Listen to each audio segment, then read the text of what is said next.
Hello and welcome back to my channel. My name is Meagan, and it is no longer 2018.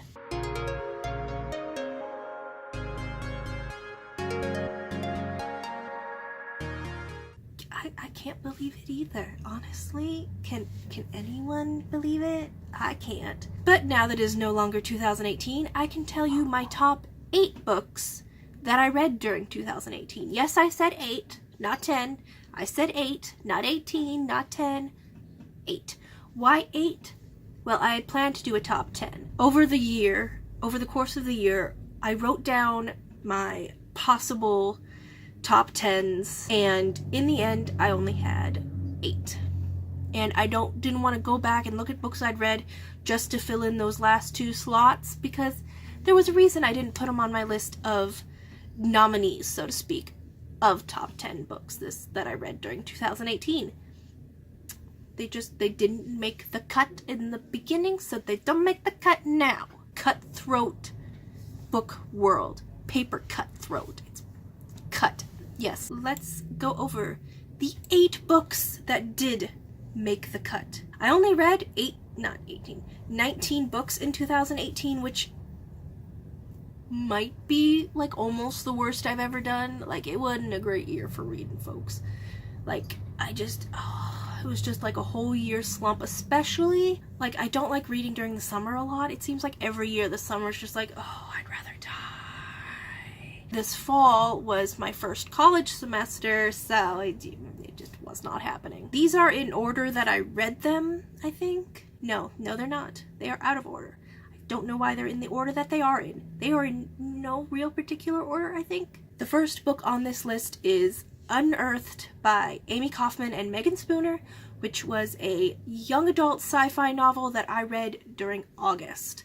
Or, yeah, I think pretty much in August. And it was one that I had really anticipated and was really excited for. It was very Indiana Jones in space-ish, not quite-ish, maybe a little more Lara Crofty. Nope, maybe not, no. More Indiana Jones and Lara Croft-ish, sort of, but they're children, and they're maybe not the smartest children on the earth. And they go and they're in space. The plot twist at the end, I am really excited for the next book in the series. It's pretty good. I really enjoyed this book. It made my top 8, so yeah, I really enjoyed this one. It really sucked me in for the whole ride, and I like when a book does that. I like that. It's a thing I like. And I was rooting for the romance because I'm a romantic bitch at heart. The next book on this list is wildly different from that one, and it is Nightfall by Shannon Messenger, which I read in March. This is the, 6th Keeper of the Lost Cities book. It is a middle grade series about a girl who discovers that she is an elf, and there is like elves and they do magic and stuff, and it's a whole thing. I really enjoy it. I don't know how to really explain it. It's just it starts out, it feels a little Harry Potter-ish, but as the books have gone on, it really isn't. And for middle grade books, similar to Harry Potter, I would say, it gets darker as it goes. Like, in the end, it's still a little bit silly. It is middle grade. It is for, like, 12-year-olds.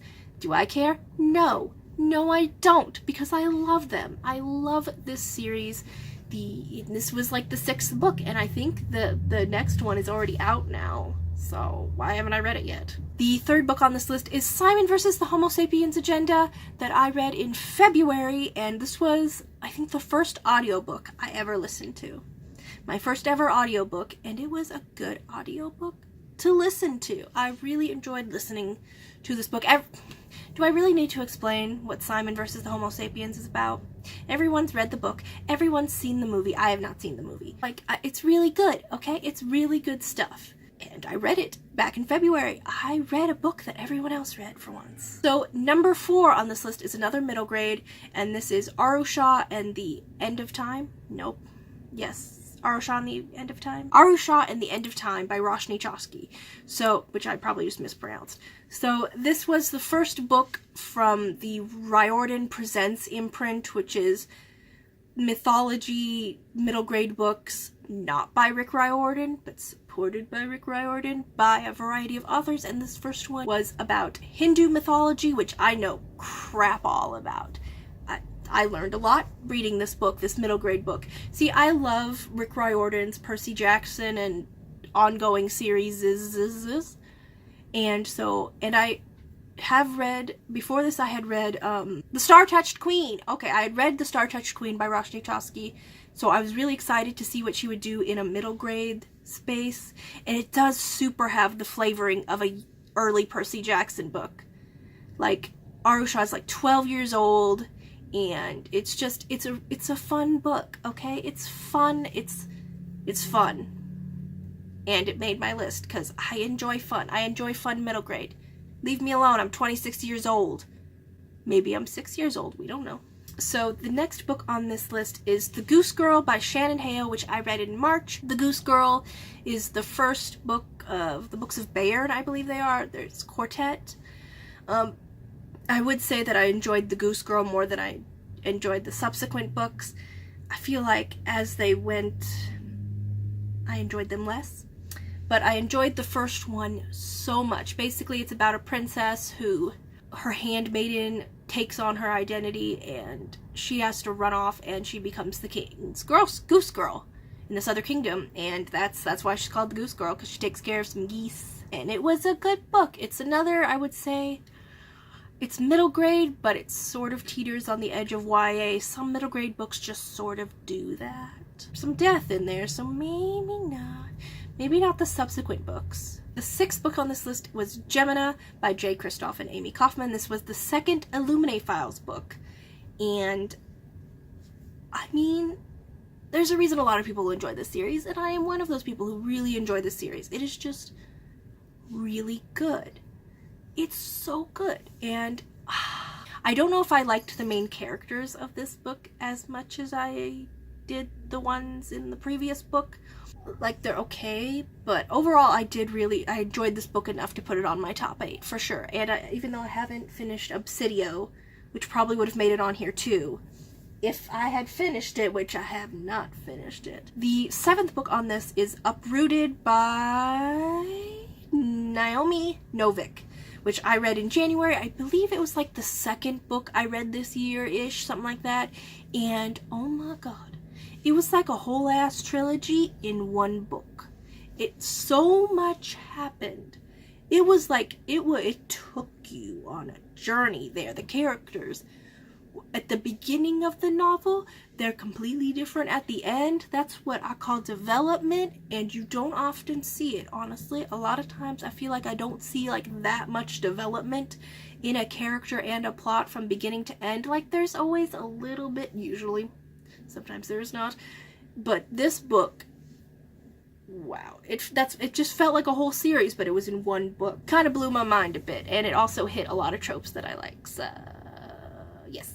And then the final book that I wanted to include on this list is the last book I read this past year. Passenger by Alexandra Bracken, which I read in September. I haven't read a book, the last book I read in 2018 was in September. Y'all, and Passenger is the first in a duology from Alexandra Bracken, and it is basically about time travel, which is some cool shit. Who doesn't love time travel? I love time travel. I'm sure you love time travel. If you don't, I don't understand you at all as a person, because time travel is so cool. It's such good shit. Yeah, I still haven't read the second book in the series either, even though I own it. Like, I bought the second book, and it is sitting over there. It's not even packed away yet I still haven't read it. Why? We don't know. That is it. That is it. That is my top 8 for 2018. 2018 is over. It is done. Goodbye. If I had finished reading A City of Ghosts by Victoria Schwab, that would be on this list. If I had finished Obsidio, that would have made it onto this list probably. If I had finished reading The Burning Maze by Rick Riordan, that would have probably been a possible too. I started a lot of books in 2018. Didn't finish all of them though. Love doing that. It's not like I DNF'd it, I just haven't finished them yet. It happens. That's why my current reading shelf on Goodreads is like 11 books long, always. But that completes this video. That completes 2018. Thank you so much for watching. Feel free to tell me down below what your favorite books this year were. What was your most favorite? What was your favorite book this year? Because if I had to pick like one of these books, just one, to pick as my ultimate favorite, I would be incapable of doing so. So that is it. Thank you so much for watching. I will see you in my next video. Goodbye!